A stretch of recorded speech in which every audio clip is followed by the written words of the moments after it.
میں ایک پاکستانی جاسوس تھا۔ سٹوری کی طرف جانے سے پہلے آپ سے ریکویسٹ ہے کہ اگر آپ ہمارے چینل پر نئے ہیں تو ہمارے چینل کو سبسکرائب کریں، ہماری اس ویڈیو کو لائک کریں، اس سٹوری کو آخر تک سنیے گا کیونکہ ہماری سٹوری اچھی ہے، آپ کو پسند آئے گی۔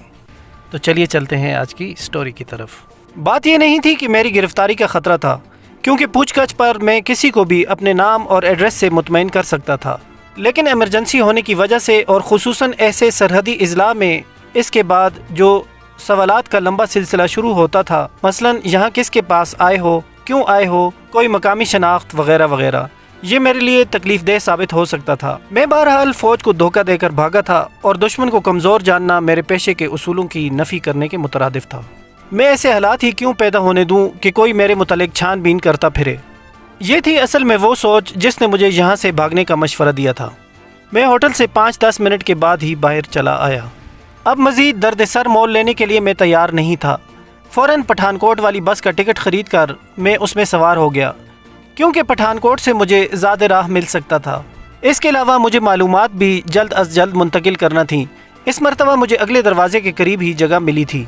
جیسے ہی بس سٹارٹ ہوئی اور میرے منہ سے جیب ہون والی مائی دی کے الفاظ ہی بمشکل نکل پائے تھے، جب وہی منحوس صورت ڈرائیور کے سر پر لگے شیشے میں ابھری، شاید بیچارہ مایوس ہو کر گرداسپور لائن واپس جا رہا تھا۔ اس اچانک صورتحال سے خواہ مخواہ میری ہنسی نکل گئی۔ شاید اس نے بھی مجھے بس میں دیکھ لیا تھا، کیونکہ حیرت اور خوشی کے ملے جلے تاثرات جو اس کے چہرے پر اچانک ملاقات سے ابھرے تھے، ان کی ایک جھلک تو میں نے بھی دیکھ لی تھی۔ مجھے فوری فیصلہ کرنا اور اس پر عمل پیرا ہونا تھا۔ بخار کی سی کیفیت مجھ پر طاری ہونے لگی تھی اور لدھیانہ پہنچنے سے پہلے میں بیمار ہونے کا خطرہ مول نہیں لینا چاہتا تھا۔ کنڈکٹر والی سیٹ کھول کر وہ اس پر بیٹھ گیا۔ بس اوور لوڈ تھی۔ اس کے اور میرے درمیان 8-10 سواریاں کھڑی تھیں۔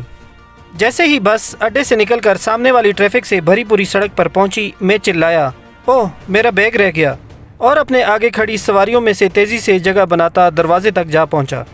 بس ٹریفک میں انتہائی کم رفتار سے چل رہی تھی۔ میں پھرتی سے نیچے اتر گیا، لیکن خالی ہاتھ نہیں۔ دروازے پر لٹکے ہوئے ایک اپ ٹو ڈیٹ سردار کی پتلون کی پچھلی جیب سے ایک بٹوا بھی ساتھ لیتا گیا تھا۔ جیسے ہی میں نیچے اترا، اڈے کی طرف جانے والی ایک خالی سائیکل رکشہ کو پکڑنے کے لیے مجھے خاصی دوڑ لگانی پڑی۔ میں اچھل کر پچھلی سیٹ پر جا بیٹھا۔ یار ذرا اڈے تک چلنا، میرا بیگ رہ گیا ہے۔ میں نے سائیکل رکشہ کے ڈرائیور کو کچھ پوچھنے کا موقع دیے بغیر بڑی پریشانی کا مظاہرہ کرتے ہوئے کہا۔ میرے چہرے پر اڑنے والی ہوائیاں اور تیز رفتاری سے بھاگ کر رکشہ میں بیٹھنے کی وجہ سے رکشہ ڈرائیور کو بھی میری حالت کا اندازہ ہو گیا۔ اس نے اپنی ٹانگیں زیادہ تیزی سے چلانا شروع کر دیں۔ صرف ایک دفعہ گردن موڑ کر میں نے دیکھا، بس رکی ہوئی تھی۔ یقیناً وہ گدھا منہ اٹھائے چاروں طرف دیکھ رہا ہوگا۔ اس مرتبہ مجھے اپنی بہترین صلاحیتوں کا مظاہرہ کرنے کا موقع ملا تھا۔ میرا اعتماد بڑھ گیا، لیکن حد سے زیادہ نہیں۔ خدا کی مدد کے بغیر کچھ بھی ممکن نہیں، اور اس کی مدد کا حصول اس وقت تک ممکن نہیں جب تک انسان انتہائی کوشش نہ کر گزرے۔ میرے ایک شفیق استاد کا دہرایا ہوا یہ فقرہ میرے لاشعور میں ہمیشہ کے لیے محفوظ ہو چکا تھا۔ اڈے کے باہر ہی اس کے ہاتھ پر 2 روپے کا نوٹ رکھتے ہوئے میں اسے سوچنے سمجھنے کا موقع دیے بغیر نیچے اتر گیا۔ اس دفعہ میں اڈے میں داخل نہیں ہوا، بلکہ اڈے سے باہر ہی امرتسر کی طرف جانے والی ایک بس میں سوار ہو گیا۔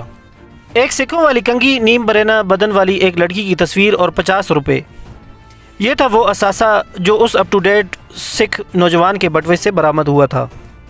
بٹوے سے میں نے سائیکل رکشہ میں ہی نجات حاصل کر لی تھی اور کنگھی اور وہ تصویر کو جوں کا توں اس میں رہنے دیا تھا۔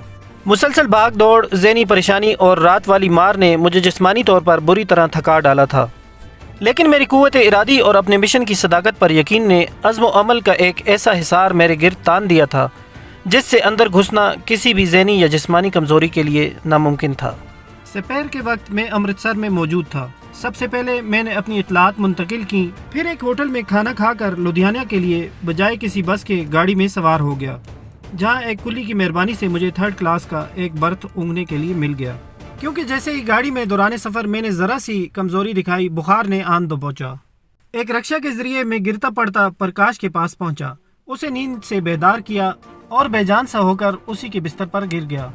قریباً نیم بے ہوشی کے عالم میں نے اسے یہ قصہ سنایا تھا کہ دوران سفر رات کے وقت ہماری بس کو ڈاکوؤں نے لوٹ لیا۔ کیونکہ میں نے کچھ بہادری کا مظاہرہ کرنا چاہا تھا، اس لیے مار مار کر انہوں نے میرا بھرکس نکال دیا۔ لمبے روٹ پر چلنے والی بسوں کا لٹ جانا کوئی اچنبھے والی بات نہیں تھی۔ اس قسم کے واقعات اخبارات میں پڑھنے کو اکثر مل جاتے تھے، اور ان دنوں तो गुरदासपुर के गिरदोनवा में श्रीमान डाकू की सरगर्मियां अपने उरूज पर थीं। आए रोज वो किसी न किसी बस की सवारियों को अपना निशाना बनाए रखता था। उसकी गुंडागर्दी का ये आलम था कि उसके हाथों लुटने के बाद लोग उसके खिलाफ पुलिस में रिपोर्ट करवाने से भी डरते थे। जाहिर है मैं भी उसी का शिकार बना हूँगा। मैं सारी ज़िंदगी भी चाहूँ तो प्रकाश का उस रात का कर्ज नहीं चुका पाऊँगा। रात को 12 बजे किसी डॉक्टर की खिदमत हासिल कर लेना उसी का काम था। न जाने आधी रात के वक्त वो किसी मेडिकल स्टोर वाले को जगा कर दवाइयाँ ले आया था। डॉक्टर ने मुझे 2-3 इंजेक्शन लगा दिए, जिनकी वजह से मैं चोटों के जहरीले असरात से बच गया। मेरी आंख तो रात के आखिरी पैर लग गई थी, लेकिन प्रकाश ने सारी रात आंख नहीं झपकी। मैं उसे सोने की दरख्वास्त करता रहा, लेकिन मेरे जिद करने के बावजूद वो सारी रात एक कुर्सी मेरे सरहाने बिछाकर मेरी तीमारदारी में मसरूफ़ रहा। सुबह जब मैं नींद से बेदार हुआ तो खासा अफाका महसूस कर रहा था। डॉक्टर की दवाई खाने से बेतहाशा पसीना आ गया था, जिससे बदन काफ़ी हल्का फुल्का महसूस हो रहा था, जिस पर मुख्तलिफ जगह अलबत्ता तशद्दुद के निशानात नीले पड़ गए थे। खैरियत ये गुजरी कि सोजन नहीं आई थी, वरना बीमारी का वक्फा खासा तवील हो सकता था। मुझे अफाका होते देखकर प्रकाश के चेहरे पर बशाशत दौड़ गई। थोड़ी देर बाद जब हम नाश्ते से फारिग हो गए, वो नीचे कारखाने में चला गया, जबकि मैं ऊपर वाली मंजिल के वाहिद रिहायशी कमरे के बाहर धूप में आरामदेह कुर्सी पर बैठकर गुजरे वाक़यात का तज्जिया करने लगा। और फिर गुज़िश्ता चंद रोज़ के अखबारात मेरे हाथ में आ गए। मेजर भास्कर के कत्ल ने रॉ के ऐवानों में ज़लज़ला बपा कर दिया था। भारतीय सिक्योरिटी निज़ाम से मुतल्लिक करीबन सारी एजेंसियां जो खुसूसन पंजाब में काम कर रही थीं, उन्हें यकीनन अपने गैर महफूज और बोधेपन का एहसास होने लगा होगा, क्योंकि सरहदों के इतने अंदर आकर एक अहम ऑफिसर का कत्ल कोई मामूली बात नहीं। आम इतलात के मुताबिक भारतीय सिक्योरिटी अफसरान ये बात तो मानने के लिए तैयार ही नहीं थे कि ये किसी गैर मुल्की जासूस या कमांडो का कारनामा है। उनके ख्याल में ये तो मुमकिन था कि प्लानिंग पाकिस्तानी इंटेलिजेंस ने तैयार की हो, लेकिन इस पर अमल करने के लिए मकामी हमदर्दों की खिदमत हासिल की गई थीं। अब इन हमदर्दों का सुराग लगाना ही उन्होंने अपनी इज्जत का मसला बना लिया था, और इस सिलसिले में पंजाब भर में डिफेंस ऑफ इंडिया रूल्स को बरूए कार लाते हुए मशरकी पंजाब की पुलिस ने करीबन सारे ही नामवर स्मगलरों को नज़रबंद कर दिया था। सरहदों पर BSF बॉर्डर सिक्योरिटी फोर्सेस की गश्त बढ़ गई थी और कंपनी हेडक्वार्टरों से महफूज दस्ते काफ़ी तादाद में सरहदों पर फैला दिए गए थे। होम गार्ड्स, जो सरहदी देहात के तरबियत याफ्ता नौजवानों पर मुश्तमिल थी, उसे भी जदीद असला से लेस कर दिया गया था। सरे शाम ही ये लोग अपनी मुकर्रर करदा ड्यूटियों पर पहुंच जाते। होम गार्ड्स ज़्यादातर अपने अपने देहातों के इर्द गिर्द ही गश्त लगाया करते थे। मकामी बाशिंदे होने की वजह से उन्हें अपने देहातों को सरहद की तरफ से आने वाले खुफिया रास्तों का इल्म होता था। उसके अलावा वो ये भी जानते थे कि कम अज़ कम उनके देहात की हद तक सरहदों के आर पार आने जाने वालों की महफूज पनाहगाहें कौन सी हो सकती हैं। इन इक़दामात के नतीजे में और तो क्या फ़ायदा पहुँचता, अलबत्ता इतना ज़रूर हुआ था कि सरहदों के आर पार मवेशियों की चोरी और स्मगलिंग की वारदातों में खासी कमी वाक़या हो गई। सिवाय उन लोगों के जो सरहदी मुहाफ़िज़ों से साज़बाज़ करके उनकी खिदमत में शुरू से ख़तीर नजराना पेश करते आ रहे थे, और किसी को सरहद के नज़दीक फटकने की जुर्रत नहीं होती थी। दुश्मन के बने हुए जाल में नकब लगाने की बजाय हमने उसे यहीं मसरूफ़ रखा और अपने लॉन्चिंग पैड तब्दील कर लिए। दुश्मन तिलमिला कर रह गया। मेजर भास्कर के कत्ल के बाद से मैंने महाराज या क्लब के नज़दीक फटकने की कोशिश भी नहीं की थी। अभी तक उस सिलसिले में बाबूजी की तरफ से किसी का मुतवज्जो ना होना इस बात का वाज़ेह सबूत था कि स्वामी जी ने मुझे आश्रम में वाकई नहीं पहचाना था, या अगर उन्होंने मुझे पहचान भी लिया था तो उनका जहन इस तरफ नहीं गया होगा। अचानक एक ख्याल मेरे जहन में कोंदे की तरह लपका। क्यों न भारतीय इंटेलिजेंस को इस शक में मुब्तला कर दिया जाए कि मेजर भास्कर के कत्ल में स्वामी दयानंद का हाथ भी तो हो सकता है। एक मुस्कुराहट खुद बखुद मेरे होंठों पर फिसलती चली गई। इस तरह वो शैतान हमारे खिलाफ बिछाए हुए जाल में खुद फंस सकता था, और एक मरतबा मुश्तबा होने के बाद कम अज़ कम ये ज़रूर होता कि भारतीय इंटेलिजेंस के स्वामी के साथ दोस्ताना मरासिम ख़त्म हो जाते, जिसका मतलब ये था कि एक खासे बड़े हसास इलाके में हमें खुलकर काम करने का मौका मिल सकता था, क्योंकि जासूस बहरहाल इंसान होता है।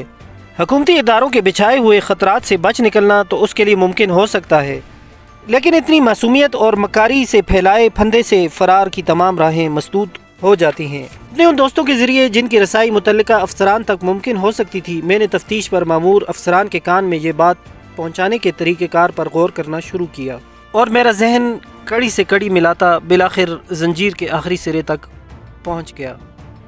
बेचारा स्वामी। तो व्यूअर्स, ये थी हमारी आज की स्टोरी। उम्मीद है आपको पसंद आई होगी। हमारी इस वीडियो को लाइक करें, اور اپنے دوستوں میں شیئر کریں۔